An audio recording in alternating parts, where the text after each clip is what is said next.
It is hard to believe the PlayStation 4 will be 8 years old this November. In today's episode, we're going to take a look at purchasing a PlayStation 4 in 2021, let you know if you should do that, and if there's benefits to being a generation behind. What are we drinking today? We're drinking a Hefeweizen. This is an import Hefeweizen beer by Weihenstephaner. I said that right? I don't know if you did, but I do like Hefeweizens. You know the drill. Make sure you hit that subscribe button and ring that bell icon so you never miss one of our bi-weekly uploads. And sit back, relax, pour yourself a beer if you care to, and let's take a look at purchasing a PlayStation 4 in 2021.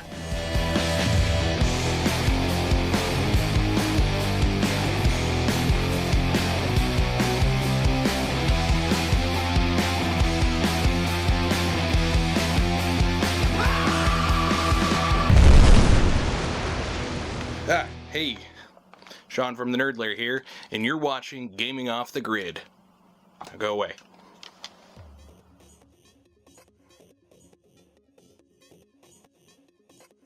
If you're looking to purchase a PlayStation 4 in 2021 or collect for the console, this is the video for you. The idea for this video came up because we've been finding tons of PS4 games dirt freaking cheap. Everywhere. Yeah. Even like thrift stores, garage sales, just everywhere for like dollars, man. Yeah. They're so cheap. Pawn shops even. I think they're still looking at them as new games at pawn shops, so they're usually around like that $10 range. But the deals are out there, so we wanted to do kind of, if you're looking to buy a PlayStation 4, kind of a buying guide, kind of a walkthrough, at least from our perspective. We're not experts by any means, but we've both owned PS4s for a long time. So let's start kind of looking at the background of the console. Yes, so the PS4 launched November 15th of 2013, the year I graduated high school. Wow, there we go. It sold for $399.99, so $400. I did not get one at launch, but I remember when it came out. Yeah, I did not either. I believe I got mine in 14 or 15 because I was still ram jamming on the PS3 and the Xbox 360, and I've always kind of been that way with new consoles. Very seldom to go out and get a new console when it launches. I've never been one of those people that has to have the newest, latest, and greatest, but I was very impressed with what the PS4 had to offer, and the console has been a wildly successful deal for Sony. It's the second best-selling video game console of all time, at least as of right now. The Switch is rising really fast, and it's second to the PlayStation 2. So it sold about 116 million units, whereas the PlayStation 3, I believe, was in that 80 million range, and it was neck and neck with the 360. That's crazy. And the Xbox One, in comparison, only sold 51 million units, so that basically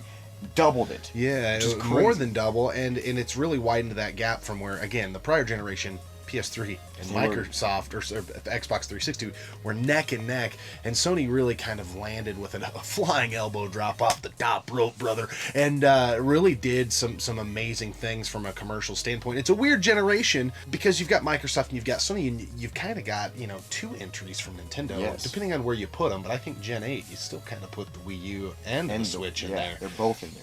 Yeah, so it is what it is, but it's done very well. The console obviously plays PS4 games, but there's kind of a lack of backwards compatibility, with the exception of digital download. Which sucks, but it does play Blu-rays and DVDs, which is really sweet because I use mine all the time for a DVD player. Yeah, I do too.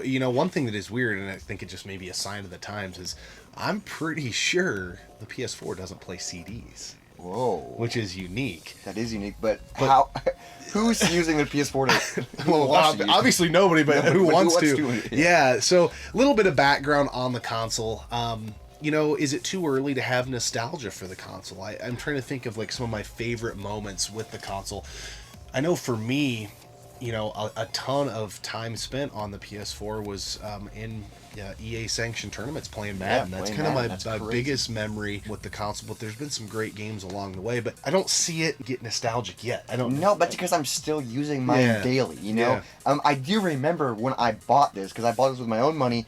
I just moved into a really nice townhome, and I bought a new TV and a PS4, and I felt like such an adult. And I was like, this is awesome. It was this version that I bought. It was at Costco or Sam's Club or something like that, and I just went, here's my money. Big boy mode engaged. It was freaking awesome, and I remember setting it up and just being like, yes, because I skipped the PS3. I had a PS2, and I was jamming on that, and then I was like, I'm going to buy a PS4. So it was kind of cool just I do think some of our memories that we'll be nostalgic for as time goes on is the time you and I have spent together on a few different games that we've plowed through, and with friends and stuff online. Like, I'll always remember the Friday the 13th with like some of our YouTube friends. Call of Duty Warzone, Rocket League. I remember playing Rocket League, and then I played a ton of Battlefield 1 and Battlefield 4. Just I'd stay up all night long playing that game. Yeah, so this is the version you have and the version you've always had, correct? Okay. I've had it for years. So I had the original. So it was the original, I believe, was a 500 gigabyte hard drive, and it ended up failing. But I was able to get it fixed fairly cheap through Sony and gift it to some family, but I was in crunch time. I think I had like I was in the top 32 in this Madden tournament. I had to get a PS4, so I went out. This is the one they had, and that's why I got the Uncharted 4 bundle. It wasn't necessarily a choice. It was, and that's why the game is still sealed. If you've seen our collection video. But we never have jumped into. So I've had the original, had the Slim. You had the Slim. Yep.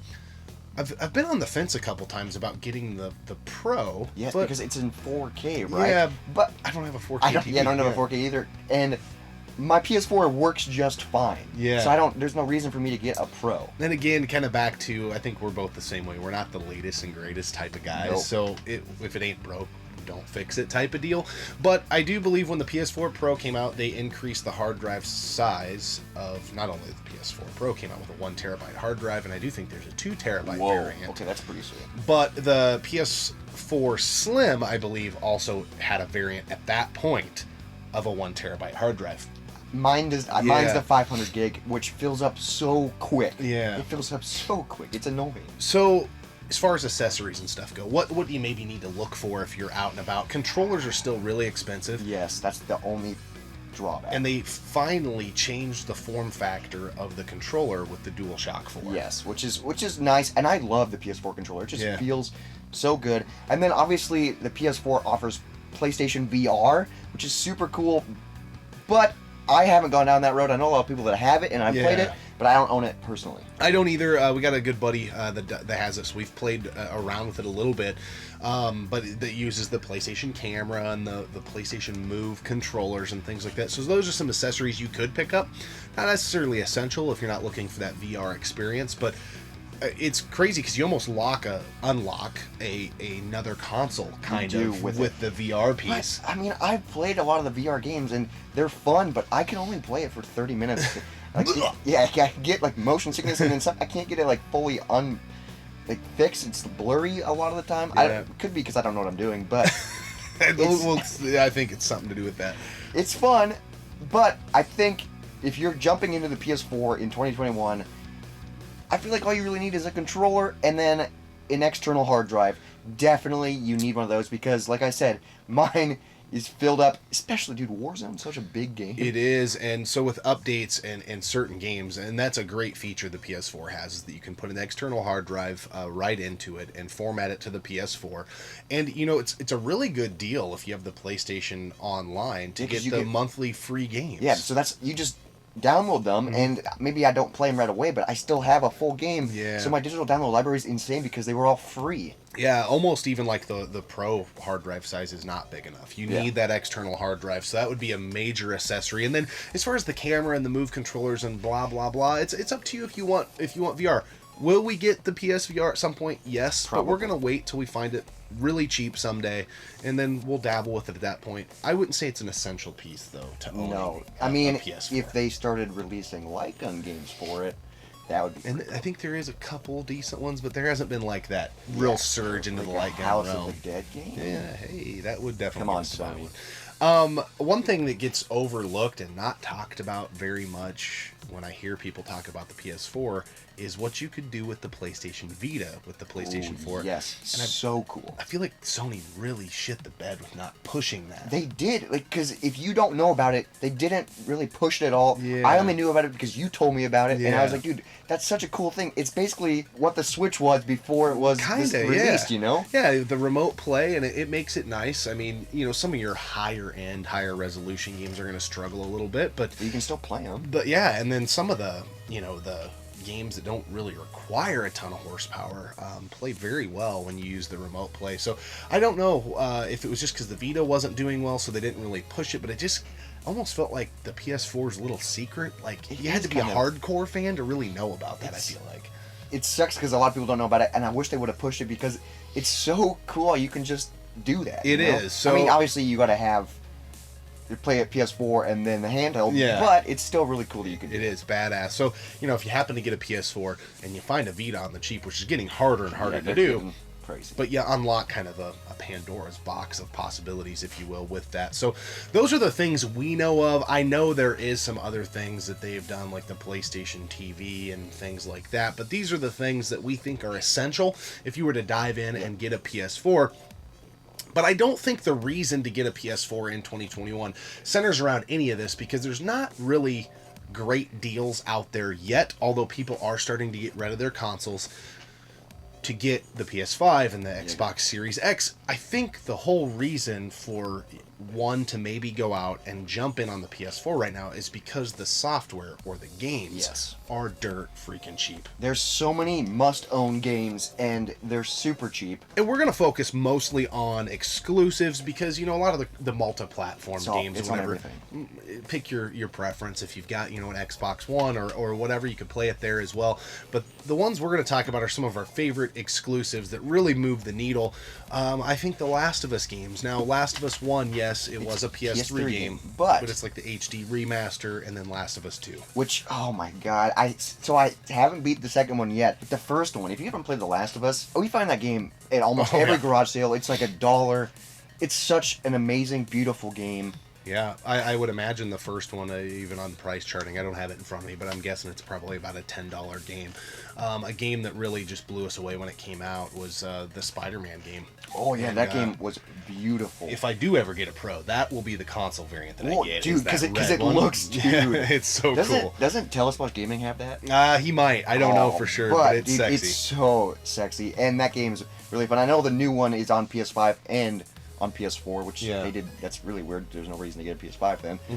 But we're not talking about that. And then another game that I absolutely love on the PS4 is Nex Machina, or Nex Machina, however you say it. Twin stick shooter. Such a beautiful, fun co-op experience. Yeah, and the reason we put it on the list is because it's kind of a hidden gem on the PS4. It's not a Sony game, but it's only available, at least on home console, on the PS4. I believe Windows has it available as well, but such a great game on the PS4. Don't sleep on that. God of War, obviously. It's kind of a staple of Sony. A changing of the format, if you will, with the PS4 version of the game. It's much more of a cinematic adventure as opposed to kind of the hack and slash bloodbath that was God of War 1 through 3. But some people loved it, some people didn't. But I think it's hard to say that it's not a great game and a must-own title. And then another beautiful game is Horizon Zero Dawn. Yeah. That game is so beautiful. It's such this open world experience. It's iconic. Such a huge staple. And then Ghost of Tsushima. Hopefully I said that right. I've heard Tsushima. However you say it. Another beautiful, amazing experience of a game. And then we got Persona 5, which I know you're playing through right now, which is amazing. I don't have like the deluxe edition or whatever. I just have the original. Thoroughly enjoying it. One of the better RPGs I've played in a long time. So I'm not really up to speed with the whole RPG genre in current time. So from what I like it, I think it's a great game. I don't know how it stacks up to others, but I find it hard to believe there's better ones out there. It's fantastic. And then of course you got Mr. Nathan Drake, Uncharted 4, which I kind of like the Uncharted games, but after a while they do kind of feel tired. But they are fun, and they're a Sony exclusive.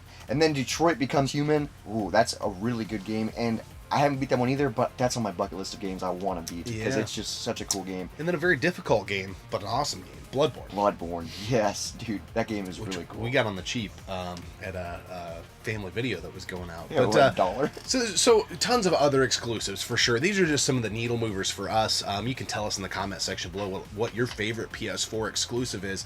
But of all the games we read off, I'm going to guess that Nex Machina is probably the most expensive, just because it was like a limited run. Yeah, and it's so release. Hidden gem. And Ghost of Tsushima and Last of Us 2 are probably still a little expensive because they're newer. Yes. But everything else on here, dude, you can find God of War, Spider-Man, Uncharted, everywhere. And what's cool is if you missed it when it came out, you can still go back and enjoy it just like you would have enjoyed it on day one. Yeah, for way cheaper. There's not a day of hunting that goes by that we don't run into stacks of PS4 games.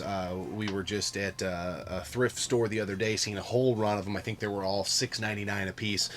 Pawn shop, I see them all the time. Heavy rotation of stock. Every game in there is $9.99, which sometimes you're overpaying at that price, honestly. And then with the free monthly games, this will come up digitally as well. It's so... I love the PS4 so much.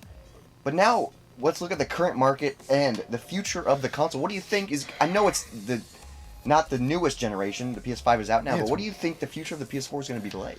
It's a very 8 years old. Yeah, it's very interesting. You know, the PS3, we're starting to see a little bit of a ramp up, right? I think most people watching know that the PS3 is kind of that next thing that's going to pop, and it's already starting to in some regards.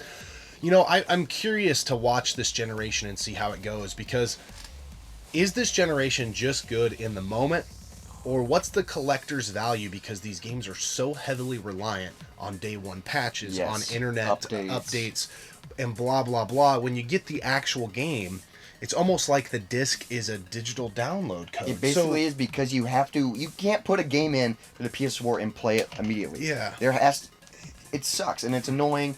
So if you get a PS4 and all these games and you don't have internet, or the servers are shut down, if you wait a couple years, and I mean they'll probably be up for probably 10 more years, but in the future there's some games you won't be able to play at all, and some games are just online as well. Yeah, like, it's going to be interesting to see how it plays out, because the PS3 and Xbox 360, the market's rising, and those are, I would say, reliant on the internet in some regards, but you can still play the games natively for the most part. With you might miss some updates and stuff. And there was that huge panic when they were going to shut down the stores for the PlayStation 3, PlayStation Vita. And they decided not to. They decided not to because of the customer backlash. One of those times where the consumer voice reigned supreme. Or maybe they just did it so they could make more money. So I'm going to be really anxious to watch this. Now we've got a long ways to go before it reaches the age of the PS3. It'll be interesting to see. So I'm not super crazy about collecting for the PS4, aside from getting the games I want to play, which that's what most people who collect anyways. But if I know I'm not going to play it like right away, it's not like I feel like, ooh, this game's going to go up in value. You're not in a hurry to get it. Because you'll still find it out there. And it's crazy because that's my same narrative, but our PS4 collection is insanely big. Yeah. It's because we find stuff and it's like, oh, I want to play that and it's $1. Okay, I'll pick it up. And it's so cheap. So what the collector's market looks like in the future will be just an interesting to watch. I don't have a prediction for it, honestly, because I don't think it will ever get as crazy as some things are getting. Yeah. But I've been wrong before. Yeah. And I will be wrong again. It will be interesting. So, what's the benefit, right, of getting a PS4 right now? I think there's a huge benefit to operating in that realm of being a generation behind. Yes. I think if you own a PS4 currently and you're on the fence about upgrading, do what you want, but there's probably tons of games you missed on the PS4 that you could load up on. If you don't have a PS4 and you're saying, oh, do I get a PS5? Or you're going to get your money's going to go a lot further if you dive into a PS4. What is out there on the PS5 that you have to have because a lot of the games they're releasing for both. Yeah. So that's why we're not really in a hurry for PS5, but we're always a generation behind usually. The only drawback with collecting and getting into it now is, the games are super cheap, but the console and the controllers and stuff, that stuff is still kind of pricey. Yeah. I mean, it's definitely not PS5 prices, but that's where your money's going to go if you want to start collecting in 2021.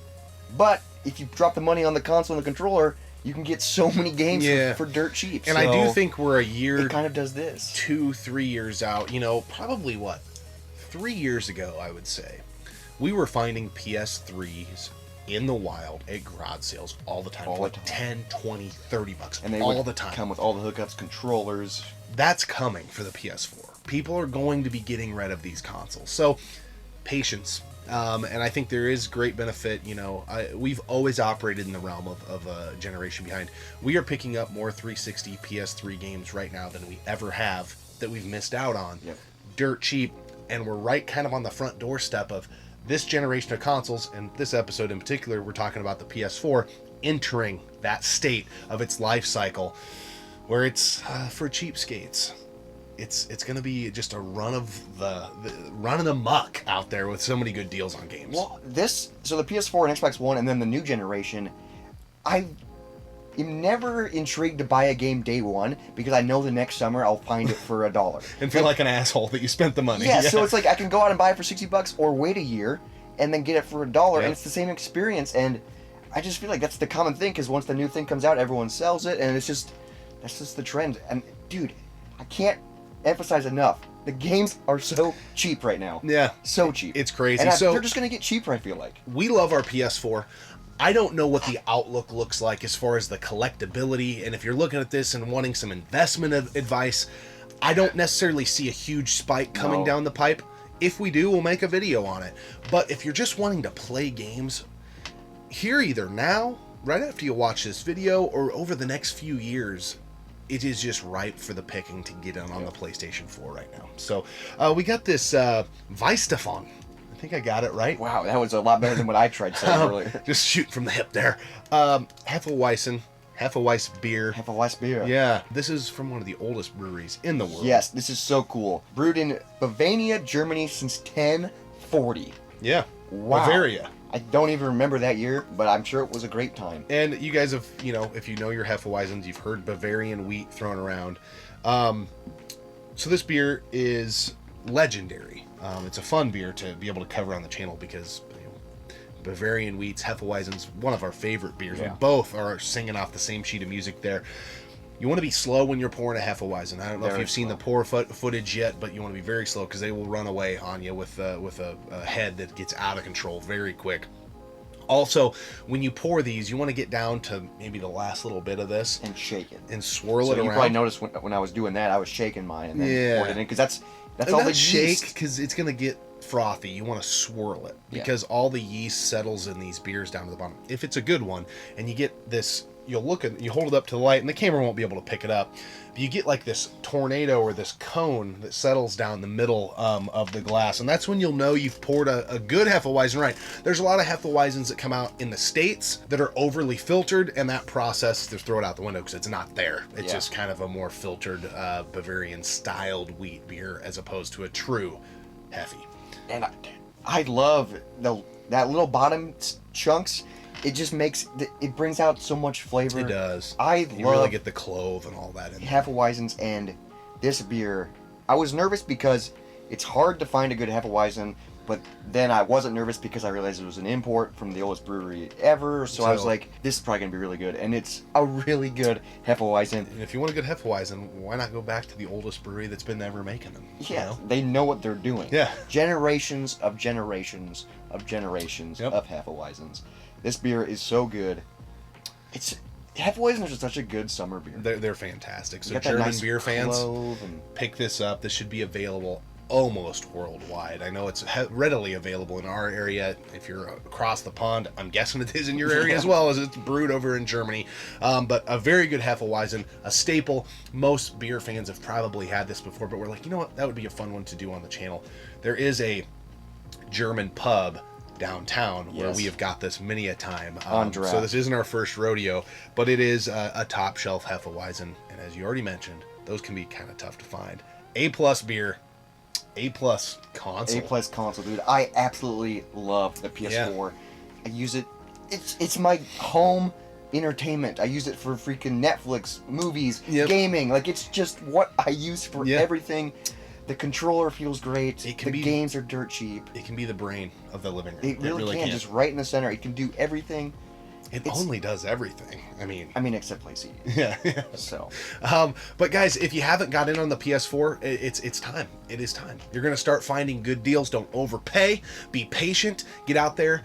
Boots on the ground, hit garage sales, yard sales, pawn shops, thrift stores. I know there's a pawn shop that I hit almost on the daily. There are PS4s in there all the time. They're always right around that $150 mark. Still kind of pricey. But like half of retail. So $200, you get a console, and that's what, 20+ games for $200, you know? If not more. Yeah, you can kill it. Pretty good. The benefits of being a generation behind, and the happiness in your heart and your living room that you'll have if you snag a PS4.